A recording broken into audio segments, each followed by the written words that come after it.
Welcome to Pallavi channel. ఈరోజు మనం Madhapur Ayyappa society చందానాయక్ తాండాలో ఉన్న సాయిబాబా టెంపుల్కి వచ్చాము. ఈరోజు గురు పౌర్ణమి కారణంగా భక్తుల రద్దీ బాగా ఉంది. భక్తుల యొక్క అనుభూతి ఎలా ఉందో తెలుసుకుందాం. ఈరోజు గురు పౌర్ణమి సందర్భంగా అయ్యప్ప సొసైటీలోని శ్రీ షెడ్డి సాయిబాబా ఆలయంలో గురు పౌర్ణమి మహోత్సవాలు బ్రహ్మాండంగా జరిగినాయి.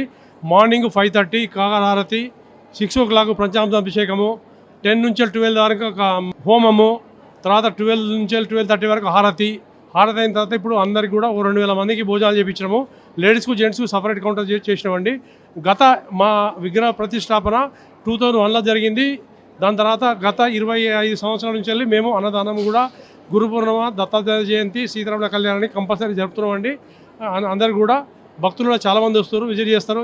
ప్రతి గురువారం కూడా చాలామంది వస్తారు. నేను సాయిబాబా టెంపుల్ సెక్రటరీగా చెప్తున్నాను అండి. ఇది గత 25 సంవత్సరాల నుంచి వస్తున్నానండి. దాని ప్రకారంగా నడుస్తున్నాండి. థ్యాంక్స్ అండి. Okay, thank you. సాయిబాబా అనేది పవర్ఫుల్ గాడ్ అండి. యాక్చువల్లీ మేము బాబా అంటే ఫస్ట్ నుండి నమ్మకం లేదు. లాస్ట్ 5 ఇయర్స్ అంటే 5 ఇయర్స్ నుండి నమ్ముకుంటున్నాం బాబాని. యాక్చువల్లీ ఏంటంటే అందరిలాగా కాదు, స్పెషల్గా బాబా అంటే సజీవ దహనం అనేసి అంటారు కదా, అలా అనమాట. బాబాని ఎక్కువగా అందరూ నమ్ముకుంటూ ఉంటారు. మేజర్ పాయింట్స్ ఏంటంటే నమ్మకం లేని వాళ్ళు ఒకసారి నమ్ముకుంటే మాత్రం కంపల్సరీగా బాబాకి ఎడిక్ట్ అయిపోతాము. సో ఇంకా బాబా వల్ల అయితే చాలా అనుభూతి కలిగింది మాకు. 5 ఇయర్స్ ఎవరి పిల్లలు గట్లేరు లేకపోవడం బట్టి బాబాని తలుచుకోవటం వల్ల కూడా మాకు కన్సీవ్ అనేది వచ్చింది. అప్పటి నుండి ఇంకా బాబాని మేము నమ్ముకుంటున్నాం అనమాట. సో లాస్ట్గా చెప్పాలంటే పవర్ఫుల్ గాడ్ సాయిబాబా అనేది. సాయిబాబు కోరికలు తీరుస్తాడు. చిన్న పిల్లోడు కాంచి నమ్మకమే నాకు. పిల్లకి పెళ్ళి అయిపోవాలా, పిల్లడ పుట్టాలా అంతే నమ్మకం ఇచ్చాడు సాయిబాబు. నేను ఎప్పుడు సాయిబాబునే కొలుసుకొనే ఉన్నాను, సాయిబాబుకి నమ్ముకొని ఉన్నాను. మరి ఎవరు నమ్మలేదు, అసలు మనుషులనే నమ్మలేదు. సాయిబాబే నాకు ఇష్టం. పుట్టపత్రి వెళ్ళాను, షిరిడి వెళ్ళాను, సాయిబాబే ఇష్టం. ఈరోజు ఇక్కడ స్వామివారి దర్శనానికి రావడం జరిగింది. చాలా అద్భుతంగా అనిపించింది. ఎందుకంటే దర్శనం కూడా చాలా బాగైంది. అన్ని దేవాలయాల్లో హస్తం లేకుండా ఉంటుంది, ఇక్కడ స్వామివారు హస్తంతో ఆశీర్వదిస్తూ ఉన్నారు కాబట్టి చాలా నాకు బాగా అనిపించింది. మాది కరీంనగర్ నుంచి వచ్చిన ఇక్కడ దర్శనం చేసుకున్నాక చాలా హ్యాపీగా అనిపించింది. ఓం సాయిరామ్. నమస్తే మేడం. ఈ గుడికి వచ్చారు కదా, ఇలాంటి విశిష్టమైన రోజున దర్శనం ఎలా జరిగింది? చాలా బాగా జరిగిందండి. అన్నదాన కార్యక్రమం కూడా బాగా జరిగింది. ఇక్కడ ఏర్పాట్లు అన్నీ బాగున్నాయి. గుడికి రాగానే ఉన్న టెన్షన్స్ అన్నీ పూర్తిగా పోయినాయి. నేను పోయినసారి గుడికి వచ్చాను, కోరుకున్నాను, ఇప్పుడు నెరవేరింది. చాలా హ్యాపీగా ప్రశాంతంగా అనిపించింది నాకు. ఏర్పాట్లు అన్నీ బాగానే ఉన్నాయి. చాలా సూపర్.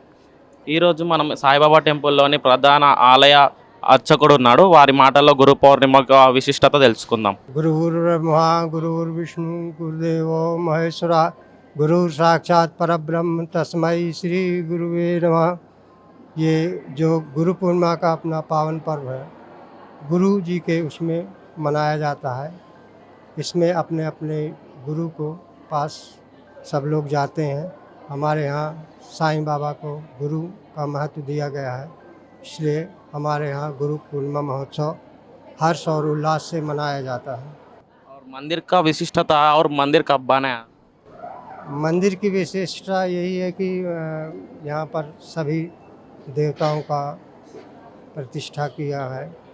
सभी राम दरबार हैं, गणेश जी हैं, नवग्रह हैं और दत्तात्रेय स्वामी हैं। ये सब मंदिर बाहर देखे तो भी अन्न प्रसाद काम हो रहा है, वो हाजिर लगाते ना, तो प्रति गुरुवार। और अपने यहाँ हमारे मंदिर में 3 अन्नदान होते हैं। फर्स्ट गुरु पूर्णिमा का, सेकंड दत्ता जयंती का और शिव रामनवमी का। ओनली 3 अन्नदान। इसी तरह हवन पूजा वगैरह सब होता है। आरती के कौन से टाइम? सुबह काकड़ आरती है अपनी 5:30 बजे, और फिर उसके बाद पूजा 8 बजे 8:30 बजे पूजा की तैयारी होने के बाद फिर आरती है, फिर मध्याह्नम आरती है, सायंकाल आरती है, सेज आरती 9 o'clock है। ఇది చాలా ఫేమస్ టెంపుల్ అండి. గురు పౌర్ణమి రోజు చాలా పవిత్రమైన టెంపుల్ ఇది. ఇక్కడ హారతి ఒక చాలా మనశ్శాంతిగా ఉంటుంది. ఇంత పెద్ద విశాలమైన బాబా టెంపుల్ మనకి ఇక్కడ తక్కువ చూస్తాము. ఇది చాలా అద్భుతమైన ఫీలింగ్ వస్తుంది ఇక్కడ. ఎప్పుడు గురు పౌర్ణమి ఎవ్రీ థర్స్డే ఇక్కడికి వస్తూ ఉంటాము మేము. బాబా గారి భక్తులం బాగా దర్శించుకుంటాం. అంతా మంచి అనుకున్నది ఎప్పుడు ఏదో జరుగుతూ ఉంటుంది. ఆరతిలో పాల్గొన్నారు కదా, ఎట్లా ఉంది అనుభూతి? ఆరతిలో చాలా అద్భుతంగా ఉంది. అది ఒక చాలా బాగా జరిగింది హారతి. అసలు ఎక్సలెంట్ ఫీలింగ్ అది. అంటే ఇంత విశిష్టమైన రోజు వచ్చారు కదా, మీరు కోరుకున్న కోరికలు కానీ అవన్నీ తీరుతాయి అంటున్నారు. మరి ఈరోజు ఇంకా స్పెషల్ కదా, ఇలాంటి అనుభూతి కలిగిందండి? ఇక్కడ బాబా టెంపుల్ అంటే బాబా భక్తులు చాలామంది బాబాను చాలా కొలుస్తారు. కానీ ఈ టెంపుల్కి చాలా ప్రత్యేకత ఉంటుంది. ఇది ఎప్పుడు చాలా ఎప్పుడు జరుగుతూ ఉంటాయి. ఇక్కడ మాకైతే జరుగుతున్నాయి. సో గురు పౌర్ణమి రోజు అంటే ఇంకా బాగా జరుగుతాయని నమ్మకం మాకుంది. ప్రతి సంవత్సరం నేను గురు పౌర్ణమికి ఇక్కడికి వస్తాము. ఇక్కడ అన్నప్రసాదం కానీ అది కానీ చాలా అద్భుతంగా చేస్తారు. గుడి అంతా నీట్గా మొత్తం పరిసరాలన్నీ చాలా శుభ్రంగా ఉంచుతారు. ఏది అంతా భక్తులు అంతా సౌకర్యాలన్నీ బాగా కలగజేస్తారు.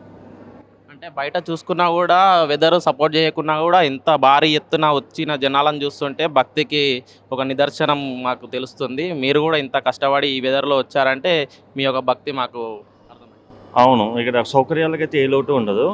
అక్కడ బయట మీకు పార్కింగ్ కానీ బయట అంతా క్లీనింగ్గా ఉంటుంది. ఎప్పుడు అంతా చాలా మేనేజ్మెంట్ చాలా బాగా చూసుకుంటుంది ఇక్కడ అంతా. మేము అందుకే ఇక్కడ రెగ్యులర్గా వస్తూ ఉంటాము. మా అనుకున్న కోరికలన్నీ జరుగుతూ ఉంటాయి. చాలా ప్రశాంతత వస్తుంది ఇక్కడ, ఒక ఫీలింగ్ వస్తుంది, పాజిటివ్ వైబ్ ఫీలింగ్. ఇక్కడ చూసుకున్నట్టయితే వారమంతా కష్టపడినాక కూడా ఇక్కడికి వస్తే వాళ్ళకంటూ ఒక మనశ్శాంతి కలుగుతుందని భక్తుల మాటల్లో మనం ఇప్పటి వరకు విన్నాం. పవిత్రమైన గురు పౌర్ణమి రోజు, ఈ గురు పౌర్ణమి అనేది వేదవ్యాసుడి నుంచి మొదలైంది మనకు. ఆయన పరశురాముడి గారి అబ్బాయి. అక్కడి నుంచి ఈ గురు భక్తి అనేది గురు పౌర్ణమి మీద ఎన్నో తరతరాలుగా గురువును భావిస్తూ ఆ గురు పౌర్ణమిని మనం మొదటి నుంచి చేసుకోవడం జరుగుతుంది. ఇది ఇవాళ నుంచి కాదు, ఆనాది నుంచి ఉంది. మన వేదములు, ఋగ్వేదములు, యజుర్వేదములు వీటన్నిటి నుంచి ఈ గురు పౌర్ణమి వేదవ్యాసుడు గారు సపరేట్ చేశారు వాటిని. అక్కడి నుంచి గురువు యొక్క భక్తిని, గురువు యొక్క లెక్కను పూజిస్తూ అది ఆనవాయితీగా మనకు కొన్ని వేల సంవత్సరాల నుంచి వస్తూ ఉంది. ఇప్పటికీ 3 యుగాలు అయిపోయింది గురు పౌర్ణమి నడుపుతూ. ఇలాగే ఈ కలియుగంలో కూడా ఇలా అభివృద్ధి చెందుతూ దినదినం ఇది కొందరు ఈ రోజున్న సమాజము గురు పౌర్ణమి అంటే తెలియట్లేదు ఇప్పుడున్న యువకులకి. ఏ రోజు ఏది తెలియకుండా పోతూ ఉంది. దీని మీద మీ టీవీ వాళ్ళు కూడా ఇట్లాంటి కార్యక్రమాలు చేపడుతూ కొందరికి పబ్లిక్ కూడా అందరికీ తెలిసేలాగా ఈ గురు పౌర్ణమి యొక్క ప్రాముఖ్యతను పబ్లిక్ అందరికి తెలిసేలాగా మీరు కూడా తెలపాలని మా యొక్క విన్నపం. ఇవాళ మంచి బుధవారం రోజు, అలాగే మంచి రోజు. ఈ గురు పౌర్ణమిని అందరూ పాటించాలని కోరుకుంటున్నాను.